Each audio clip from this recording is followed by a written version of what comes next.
Today, the gloves are off. Elon Musk and Donald Trump go for the jugular, with the spat slamming Tesla stock and risking an unprecedented shakeup to the US space program. And why the Trump administration is leaving some countries off the travel ban list. It's Friday, June 6th. This is Reuters World News, bringing you everything you need to know from the front lines in 10 minutes every weekday. I'm Sharon Reisch Garson in New York. And I'm Tara Oakes in Liverpool.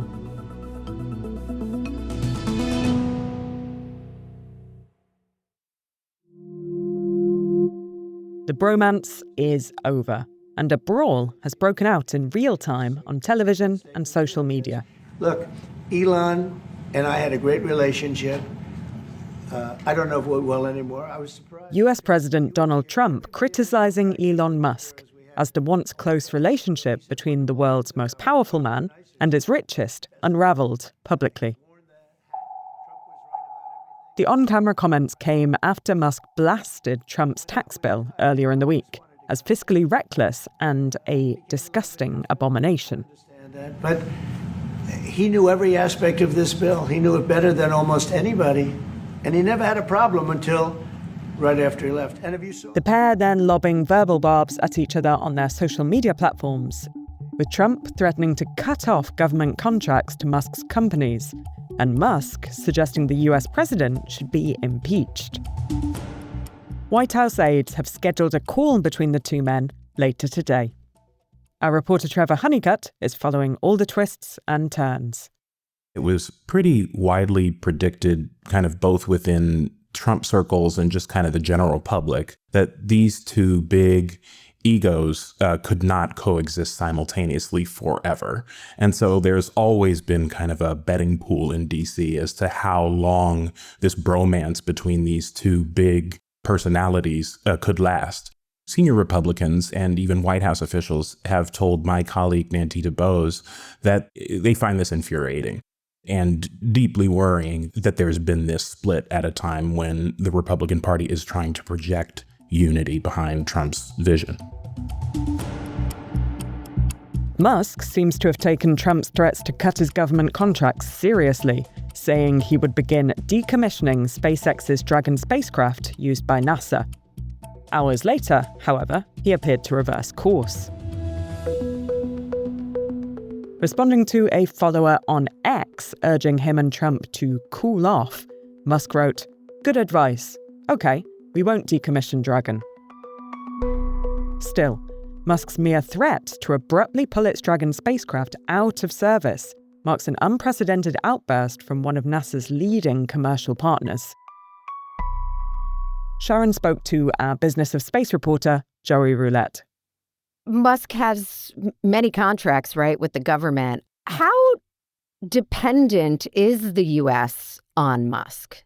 The United States is extremely dependent on Elon Musk and on his company SpaceX for accessing space and for kind of right now being one of the world's top space powers. SpaceX plays a crucial role in that. And that's with SpaceX's launch business. Its Falcon 9 rocket launches a majority of the Pentagon's satellites into space, as well as NASA's science payloads into space. NASA picked SpaceX to use Starship to land humans on the moon this decade, although that program is facing changes because of this administration. So Starlink is an incredibly massive satellite constellation that the Pentagon has sought to use as well. And the intelligence community is working with SpaceX to build its own kind of spy constellation that is somewhat similar to the Starlink system as well. So there's a lot of links and dependencies between the US government and SpaceX. SpaceX has won over $22 billion worth of contracts with the US government. About $15 billion of that is at NASA, and about the rest is with the Pentagon. So there's a very, very huge interdependency between SpaceX and the US government. Musk and Trump have been trading barbs throughout the day on Thursday. So is it possible to de-escalate at this point or to rewind? Yeah, that's the big question that everyone's really asking right now. And it's really how far is Trump going to go with these threats? I mean, he threatened to basically cancel all contracts from Elon's companies.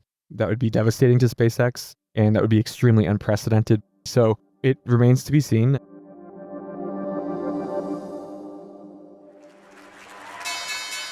The war of words certainly inflicted damage on Tesla. Carmel Crimmins is here with more.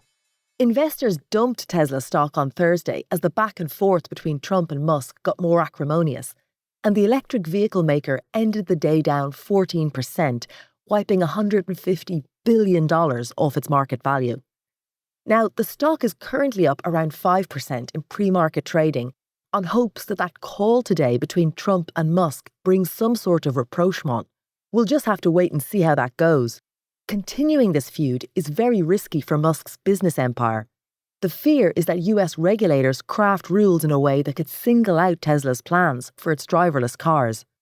With EV sales falling, Musk has reorientated Tesla's future around self-driving robo-taxis, so there's a lot of investor sensitivity out there.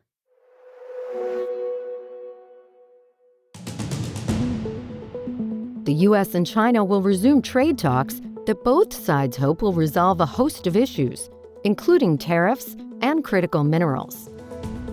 Trump and Xi spoke by phone for about an hour and a half. We had a really good conversation. By the way, he invited me to China and I invited him here. We both accepted. An intense Russian missile and drone barrage overnight has killed 4 people in Kyiv. That's according to Ukrainian officials. The attack comes on the heels of a warning by President Vladimir Putin that the Kremlin would hit back following Ukraine's audacious attacks deep inside Russia earlier this week. The Trump administration is imposing sanctions on 4 judges presiding over the International Criminal Court.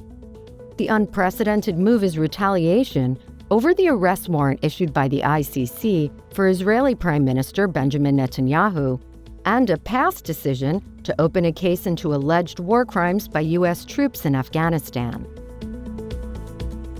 At least 10 Israeli airstrikes have pummeled Beirut's southern suburbs on the eve of a Muslim feast day.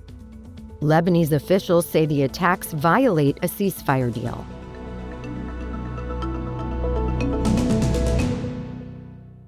We told you yesterday about Trump reinstating the U.S. travel ban, preventing citizens from 12 countries from entering the U.S. The ban also limits entry for people from 7 countries. Trump says it's needed to protect against foreign terrorists and for national security. It'll be in effect on June 9th, though visas issued before then won't be revoked. Our deputy foreign affairs editor, Humaira Pamuk, is in Washington.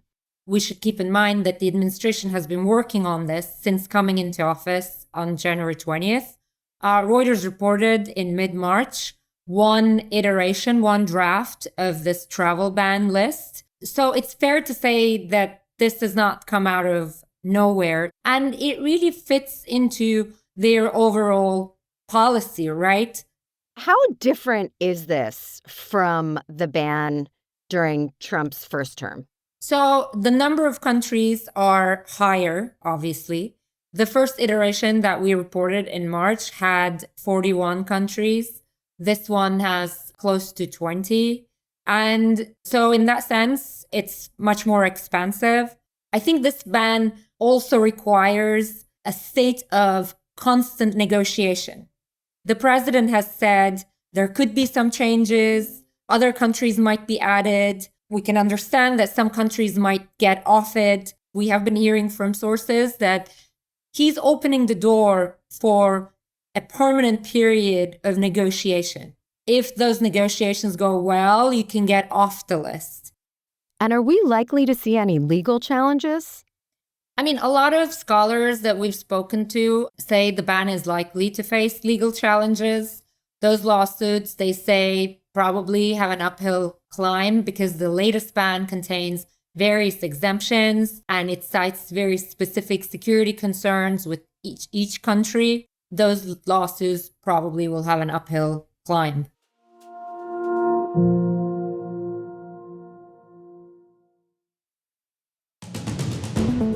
And before the weekend, a recommended listen. How China came to dominate the rare earths supply chain, and what Beijing's dominance and their export curbs mean for the rest of the world. That special episode of Reuters World News drops on Saturday morning. For more on any of the stories from today, check out Reuters.com or the Reuters app. Don't forget to follow us on your favorite podcast player. We'll be back on Monday with our daily headline show.